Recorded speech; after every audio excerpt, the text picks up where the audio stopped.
Gusto mo bang malaman kung paano gagamitin ang pro features ng CapCut na libre? Halika, samahan mo ako. Kunin ang cellphone at sundan mo rin itong mga gawin ko. Itap natin Cut Apps. Itap natin ang New Project. Pili ko. Itap nyo lang ang Add. Itap natin ang Text, Auto Caption. Itap natin ang English. Ang pipiliin natin yung may mga Pro. Itap natin ang Generate. Itap na natin ang Play. Kung nakalimutan mo ang inyong kita na kayong mga subtitle. Itap natin ang Style. Itap natin ang i-fix. Ano gagamitin ng libre ang Pro features ng CapCut? Hanap tayo ng diskarte para ma-export natin yan na walang bayad. Tap natin ang screen record.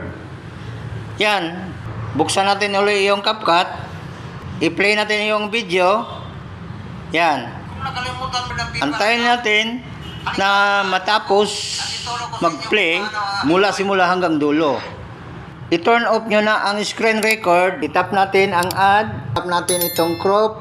Pag okay, i-tap natin ang check. Ipakita ko sa inyo kung paano ma-download ng screen record ko. Tapos na natin ang video. I-export na natin. Ngayon, tapos na. I-tap natin ang done. Pwede nyo na yung i-upload YouTube at iba pang social media platform.